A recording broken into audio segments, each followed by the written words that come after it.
నమస్తే. నగరం నగారాకు స్వాగతం. మొన్నటి వరకు అది 3వ గ్రేడ్ మున్సిపాలిటీ. ఇప్పుడు మున్సిపల్ కార్పొరేషన్ గా అప్గ్రేడ్ అయింది.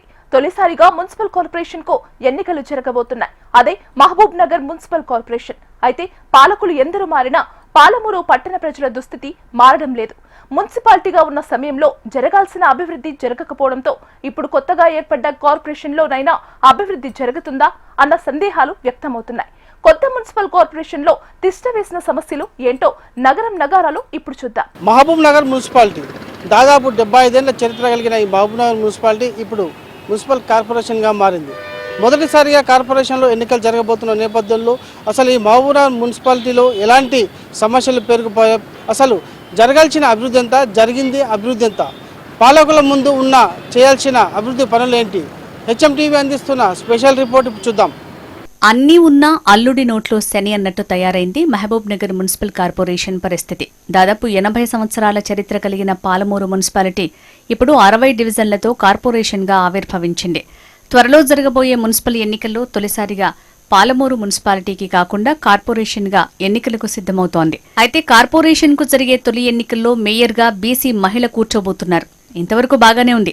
కానీ తొలి కార్పొరేషన్గా ఎన్నుకునే మహిళా మేయర్ ముందు ఎన్నో సమస్యలు స్వాగతం పలకనున్నాయి. ఇప్పటివరకు పూర్తి కాని అండర్ గ్రౌండ్ డ్రైనేజ్, తీరని పారిశుద్ధ్య లోపం, మెరుగుపడని కాలనీల్లోని రోడ్ల వ్యవస్థ, తొలగని ట్రాఫిక్ సమస్యలు, అన్నింటికంటే ముఖ్యంగా చిన్న వర్షం చినుకు పడిందంటే చాలు ముంపుకు గురయ్యే లోతట్టు కాలనీల సమస్య. ఇలా చెప్పుకుంటూ పోతే చాంతాడన్ని సమస్యలున్నాయి. ఇంతకీ కొత్తగా ఏర్పడ్డ మహబూబ్ నగర్ కార్పొరేషన్లో ఎలాంటి సమస్యలు తిష్టవేశాయో, వాటి పరిష్కార మార్గాలేంటో పాలమూరు పట్టణవాసుల మాటల్లోనే తెలుసుకుందాం. నగరం నగార కార్యక్రమం కోసం మనం ఇప్పుడు మహబూబ్ నగర్ జిల్లా కేంద్రంలో ఉన్నాం. మున్సిపాలిటీ నుంచి కార్పొరేషన్గా ఏర్పడ్డ మహబూబ్ నగర్ కార్పొరేషన్ సంబంధించి కూడా ఇప్పటికే సమస్యలు చాలా తిష్టవేశాయి. ఈ సమస్యలకు సంబంధించి కూడా అధికారులు మాత్రం పూర్తి స్థాయిలో నిధులు కేటాయిస్తున్నప్పటికీ ఆ నిధులు మాత్రం ఎక్కడా ఖర్చు కాని పరిస్థితి కనిపిస్తుంది. అయితే ఇప్పటికే మహబూబ్ నగర్ కార్పొరేషన్ మున్సిపల్ ఉన్నప్పుడు 49 వార్డుల నుంచి మున్సిపాలిటీగా కొనసాగుతూ వచ్చింది. దాదాపు 75-76 సంవత్సరాల నుంచి మున్సిపాలిటీగా ఉన్నటువంటి మహబూబ్ నగర్ మున్సిపాలిటీ ఇప్పుడు ప్రస్తుతానికి ఈ ఏడాది నుంచి కొత్తగా కార్పొరేషన్గా మారి ఇక కార్పొరేషన్గా తొలిసారి ఎన్నికలు నిర్వహించకపోతోంది. ఇందుకు దాదాపు 60 సెగ్మెంట్లతో కూడా ఇప్పుడు ఎలక్షన్లు జరగబోతున్న నేపథ్యంలో మహబూబ్ నగర్ కార్పొరేషన్లో కావాల్సిన అవసరాలు ఏంటి, ఇక్కడ ఉన్నటువంటి పేరుకుపోయిన సమస్యలు ఏంటి అనే అంశాలపైన మహబూబ్ నగర్ పట్టణానికి చెందినటువంటి చాలామంది మనతో పాటు ఉన్న వారి నుంచి అడిగి తెలుసుకునే ప్రయత్నం చేద్దాం. మహబూబ్ నగర్ కార్పొరేషన్ ఏర్పడిన తర్వాత తొలిసారి ఎన్నికలు నిర్వహించబోతున్న సందర్భంలో చాలామంది మనతో పాటు యువకులు ఉన్నారు. చెప్పండి, ఇప్పటి వరకు మున్సిపాలిటీ నుంచి చాలా వరకు 49 వాళ్ళతో ఇప్పుడు దాదాపు 75-80 సంవత్సరాల నుంచి కొనసాగిన నేపథ్యంలో మొదటిసారిగా కార్పొరేషన్లో ఎన్నికలు జరగబోతున్నాయి. ఈ ఉన్న సమస్యలు ఏంటివి, జరగాల్సిన సమస్యలు ఏంటి, కొత్తగా ఎన్నుకోబోయే వారి ముందల ఎలాంటి సమస్యలు మీరు ముందుకు చెప్పబోతున్నారు? అందరికీ నమస్కారం. నా పేరు రాచాల శ్రీధర్, పాలమూరు నివాసిని. ఇప్పుడు మహబూబ్ నగర్ మున్సిపాలిటీ మొట్టమొదటగా 1952వ సంవత్సరంలో అఫీషియల్గా ఏర్పడడం జరిగింది. ఆ రోజు మహబూబ్ నగర్ పురపాలిక సంఘం థర్డ్ గ్రేడ్ మున్సిపాలిటీగా మొట్టమొదటిగా మొదలుపెట్టిన రోజు నుంచి నేటి వరకు కూడా గత 7 దశాబ్దాల కాలంలో పాలమూరు పట్టణాన్ని మహబూబ్ నగర్ పురపాలిక సంఘం తరఫున ఏ విధంగా అభివృద్ధి జరిగిందనేది పాలమూరు ప్రజలు గత 7 దశాబ్దాలుగా దాదాపు 3-4 జనరేషన్లో ఉన్న అందరు ప్రజలు కూడా ఈరోజు చూసుకుంటూ వస్తున్నారు. అయితే గత 2 దశాబ్దాలుగా చూసుకుంటే మహబూబ్ నగర్ మున్సిపాలిటీ అనేది రోజు రోజుకు వార్డుల విభజన కానీ, పాపులేషన్ పెరగడం వల్ల, పట్టణం యొక్క విస్తీర్ణత పెరగడం వల్ల 2012లో మొట్టమొదటిసారిగా దీన్ని గ్రామ పంచాయతీలన్నింటినీ విలీనం చేసుకొని ఒక గ్రేడ్ 1 మున్సిపాలిటీగా ఆ రోజు ఆవిర్భవించడం జరిగింది. తర్వాత 2012 తర్వాత మళ్ళీ రీసెంట్గా 2025లో దీన్ని అప్గ్రేడ్ చేస్తూ మళ్ళీ దీన్ని కార్పొరేషన్కి పెట్టడం జరిగింది. గతంలో 49 వార్డులతోనే ఈ మహబూబ్ నగర్ మున్సిపాలిటీ ఉన్నది. ఇప్పుడు ఆ 49 వార్డులను కూడా మళ్ళీ గ్రామ పంచాయతీలు మహబూబ్ నగర్ చుట్టుపక్కల ఉన్న ఇంకొన్ని గ్రామ పంచాయతీలన్నింటినీ విలీనం చేస్తూ దీని విస్తీర్ణత మొత్తాన్ని పొడిగిస్తూ దీన్ని కార్పొరేషన్ చేయడం జరిగింది. ఈరోజు మహబూబ్ నగర్ మున్సిపాలిటీని మహబూబ్ నగర్ కార్పొరేషన్గా ఏర్పాటు చేసుకొని 60 కార్పొరేటర్లుగా దీన్ని విభజించడం జరిగింది. 60 డివిజన్లుగా విభజించడం జరిగింది. నాటి నుంచి నేటి వరకు కూడా మహబూబ్ నగర్ మున్సిపాలిటీ పరిధిలోని ప్రజల యొక్క జీవన విధానం ఏ విధంగా ఉందని చూసుకుంటే గతంలో కంటే ఇప్పటికీ సమకాలీన పరిస్థితులలో ఈరోజు రోజు రోజుకు ప్రజల యొక్క జీవన విధానం అప్పుడున్న పరిస్థితులను బట్టి మెరుగుపడుతూ వస్తుంది. కానీ గతంలో 1952 నుంచి ఇప్పటి వరకు మహబూబ్నగర్ మున్సిపాలిటీకి ఉన్న చరిత్ర కానీ దాని యొక్క మౌలిక వసతులు కానీ ఆర్థిక వనరులు కానీ ఎప్పటికప్పుడు రాష్ట్రంలో పాలమూరుకు ఒక గట్టి పేరే ఉంది. కానీ ఇక్కడ జనరేట్ అవుతున్న ఆర్థిక వనరులకు తగ్గట్టు మహబూబ్నగర్ పట్టణం కానీ మహబూబ్నగర్ మున్సిపాలిటీలో ఉన్న వాటిలోకి అభివృద్ధి జరగడం లేదని ఒక పాలమూరు పౌరుడిగా నేను గమనించిన విషయాన్ని మీ ముందర ఉంచదలుచుకున్నా. గత 20 సంవత్సరాల నుంచి కూడా వచ్చిన రాజకీయ పార్టీలు అన్నీ కూడా ఎంతసేపు ఒక విగ్రహాలు పెట్టడమో లేకపోతే పార్కులో ఆపుటకి చెట్లు రోడ్లు అంటే బయటికి ప్రజలకి ముందు కనిపించే విధంగా కొన్ని వసతులు ఏర్పాటు చేసినంత మాత్రాన అది పాలమూరు పట్టణంలో మున్సిపాలిటీ డెవలప్ అయింది అనేది కాదు. ప్రజల యొక్క జీవన విధానం సగటు పౌరుడు ఈరోజు పాలమూరు పట్టణంలో మున్సిపాలిటీ పరిధిలో జీవనం సాగించే ఒక సగటు పౌరుడు వారి యొక్క జీవన విధానంలో చాలా మటుకు మౌలిక సదుపాయాలు విద్య వైద్యము రోడ్లు డ్రైనేజీలు అలాగే త్రాగునీరు సమస్య కానీ అలాగే వివిధ సామాజిక అంశాలకు సంబంధించి వాళ్ళ యొక్క ఇప్పుడు స్మాల్ స్కేల్ ఇండస్ట్రీలు కానీ వాళ్ళకు ఉపాధి కల్పన కానీ తర్వాత వాళ్ళకి చదువుకున్న యువకులకు వాళ్ళకి ఉద్యోగాల ప్రోత్సాహన కానీ అంటే ఒక సగటు జీవన విధానంలో ఒక సగటు పౌరుడు బ్రతకాలంటే ఈరోజు సమాజంలో అన్ని రకాల మౌలిక వసతులను వాళ్ళకి ఒక హక్కు కాబట్టి వాళ్ళకి అందించే విధంగా ముందలికి అయ్యి మొత్తం అంతా ఏర్పాటు చేస్తే ప్రభుత్వాలు అప్పుడు అభివృద్ధి జరిగినట్టు. కానీ పెద్ద పెద్ద విగ్రహాలు పెట్టో పార్కులు ఏర్పాటు చేసో లేకపోతే చెట్లు నాటియో కొన్ని రోడ్లు వేసి సుందరీకరణ అయిపోయింది ఇంకా మేము డెవలప్ చేసినాం అనేది మాటలు అయితే కాదు. రాబోయే రోజుల్లో ఇప్పుడు మున్సిపాలిటీ నుంచి ఇంకా మనం కార్పొరేషన్ పోతున్నామంటే ఇంకా పెద్ద మొత్తంలో ఈరోజు పాలమూరు పట్టణాన్ని ఇంకా పెద్ద మొత్తంగా డెవలప్ చేసుకోవాల్సిన పరిస్థితి ఉంది. దాదాపు గతంలో జరిగిన ఇప్పుడు అభివృద్ధికి చాలా మటుకు కూడా ఇప్పుడు కొన్ని ఇన్ఫ్రాస్ట్రక్చర్లన్నీ గత ప్రభుత్వాల్లో కూడా మొదలుపెట్టినరు. ఇప్పుడు ఇంకా అవి అసంపూర్ణంగా ఉన్నాయి. అవి సంపూర్ణంగా కావాలంటే గత 2 సంవత్సరాల నుంచి కూడా ఇప్పుడున్న అధికార పార్టీ కూడా అన్ని రకాలుగా గత ప్రభుత్వంలో ఏముంది ఏం చేస్తున్నాను దాన్ని ఏ విధంగా ప్రజలకు ఉపయోగపడాలనే విధంగా కూడా ఆలోచన ప్రణాళిక పరంగా ముందరకు పోతున్నారు. దాన్ని ఇంకా వేగవంతం చేసి రాబోయే రోజులలో పాలమూరు మున్సిపాలిటీ ఈరోజు కార్పొరేషన్ అవుతుందంటే గతంలో ఇప్పుడు కేంద్ర ప్రభుత్వం కానీ అమృత్ సిటీ కింద కొన్ని 100 కోట్ల రూపాయలు ఈరోజు పట్టణాలకు ఈరోజు సీసీ రోడ్లైనా ఐమాస్ లైట్లైనా లేకపోతే పట్టణంలో ఉన్న ప్రతి ఒక్క మౌలిక సదుపాయానికి సంబంధించి కేంద్ర ప్రభుత్వము రాష్ట్ర ప్రభుత్వం ఇద్దరు కూడా వాళ్ళ యొక్క ఇద్దరి యొక్క ప్రాధాన్యత వల్ల ఈరోజు చాలా నిధులు వచ్చినాయి కొన్ని 100 కోట్లు. ఇప్పుడు మనం చూసుకుంటే పాలమూరు పట్టణంలో మినీ ట్యాంక్ బండ్ అని ఉంది. ఇప్పుడు దాని సుందరీకరణను పెట్టుకున్నారు. దానికి దాదాపు 30 కోట్ల రూపాయలు వచ్చినాయి.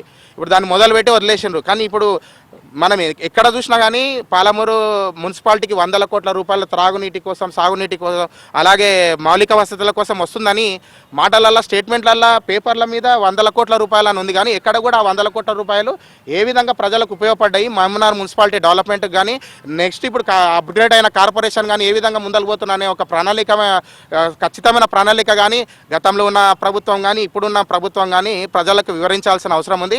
ఎందుకంటే ఒక సామాన్య పౌరుడు గతంలో మున్సిపాలిటీ ఉన్నది కార్పొరేషన్ అవుతుందంటే మనం అందరం హైదరాబాద్ లెవెల్లో ఊహించుకుంటాం.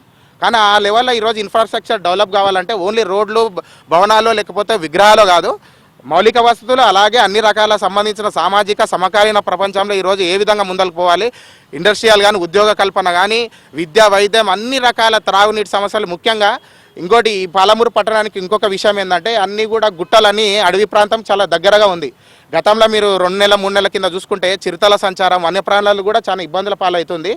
వన్యప్రాణి చట్టం కింద కూడా ఆ విధంగా కూడా ఏ విధంగా అటవీ ప్రాంతానికి ఆనుకొని ఉన్న పట్టణాన్ని మొత్తం కూడా అటవీ శాఖ అధికారులు వెంటనే గుర్తించి ఫెన్సింగ్లు ఏర్పాటు చేసి అట్లా వన్యప్రాణులని ఇట్లా ప్రజలని ఎక్కడ కూడా భయభ్రాంతులకు గురి కాకుండా సమతుల్యంగా అందరూ కూడా ప్రశాంతంగా పాలమూరు పట్టణంలో జీవించే విధంగా ఈరోజు అవకాశాలు కల్పించాలి. రాబోయే రోజులలో కూడా వచ్చే నిధులను సమగ్రంగా వాళ్ళు ఉపయోగించుకొని కార్పొరేషన్ ఈరోజు హైదరాబాద్కి దీటుగా ఈరోజు మహబూబ్నగర్ కార్పొరేషన్ను పెద్ద ఎత్తున అభివృద్ధి చేయాలని చెప్పి ఒక సగటు పౌరునిగా మనస్ఫూర్తిగా కోరుకుంటున్నాను. కొందరు మనతో పాటు ఉన్నారు. చెప్పండి, మీ వార్డుల్లో ప్రధానంగా అంటే మీరు గుర్తించిన ఈ వార్డుల్లో ఇన్ని రోజులుగా సమస్యలు పేరుకుపోయిన సమస్యలు ఏంటి, ఇంకా కార్పొరేషన్ ఏర్పడిన తర్వాత ఏమేమి అవసరం ఉండాలంటున్నారు? నమస్కారం సార్, నా పేరు పద్మావతి. నేను సిపిఐ పార్టీ మహిళా విభాగం NFIWలో మహిళా సమైక్యలో పనిచేస్తుంటాను. ముఖ్యంగా మహబూబ్ నగర్ పట్టణం అంటే ఒక పేరు బ్రాండ్ అని అనుకుంటాం మనం. ఎందుకంటే ముందుగా వలసల జిల్లా మనది. ఎన్నో ఏళ్ళు కరువు కాటకాలతో అనేక బాధలను ఎదుర్కొన్నాము. ఇప్పుడు ముందు ఉమ్మడి జిల్లాగా ఉన్నప్పుడు అందరూ వలస వచ్చి ఇక్కడ బతికేవాళ్ళు.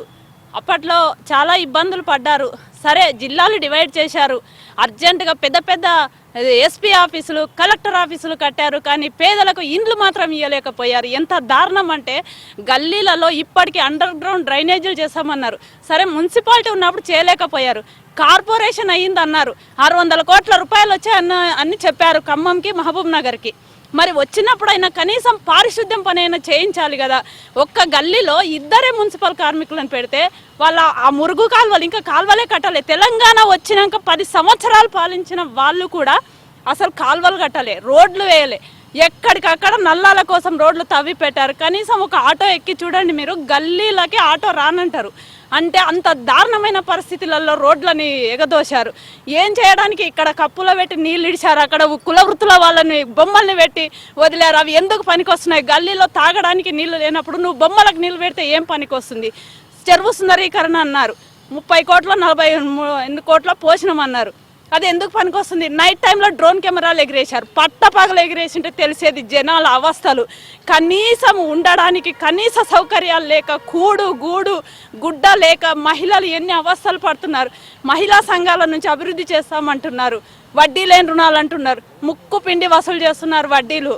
మనతో చూసాము శ్రీనిధి లోన్లు, ఆ లోన్లు, ఈ లోన్లు అండి.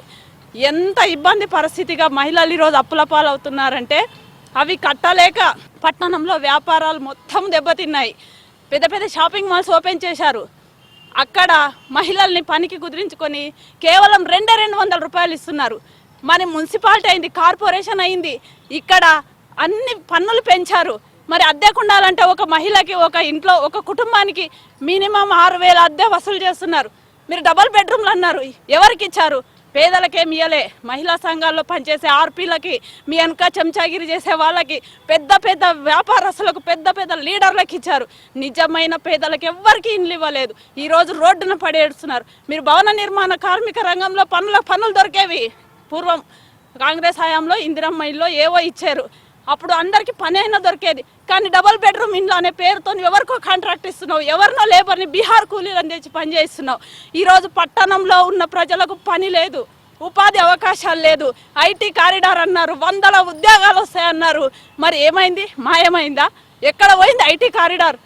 చెరువులో ఇంత డబ్బు పోశారు, ఇవి అవి అన్నారు. కనీసం పేదలకు పనికొచ్చే పని చెయ్యాలి ఫస్ట్. అది చెయ్యనప్పుడు ఇది కార్పొరేషన్ అయితేమి, ఒక పెద్ద నువ్వు ఏదైనా సరే అది ఏమి చేయలేనప్పుడు నువ్వెన్ని 100 కోట్లు వచ్చినా అంతే, వాళ్ళే ఫ్లెక్సీల మీద ఫ్లెక్సీలు కట్టుకొని వాళ్ళ డబ్బా వాళ్ళు కొట్టుకోవడానికే సరిపోతుంది. కానీ పేదల ఉపాధి అవకాశాలు మెరుగుపరిచేందుకు మాత్రం ఎవరూ పని చేయలేదు. కనీసం నేను ఇప్పుడు చెప్తున్నాను, ఇప్పుడు కార్పొరేషన్ అయిందని అంటున్నారు. ఒక 49 ఉన్న వార్డులు 60 వార్డులుగా విభజించారు. ముందు అండర్ గ్రౌండ్ డ్రైనేజీలు చేయాలి, మున్సిపల్ కార్మికులను పెంచాలి, ఎక్కడికక్కడ పారిశుద్ధ్యం బాగు చేయాలి. కనీసం వీధుల్లోకి వెళ్ళాలంటే చీకట్లో ఎక్కడికక్కడ దొంగలు, స్వైర విహారం, పందులు, దోమలతో జనాలు అవస్థలు పడుతున్నారు. మీరు డ్రోన్ కెమెరా పట్టపగలు ఎగరేసింటే పట్టణం పరిస్థితి తెలిసేది.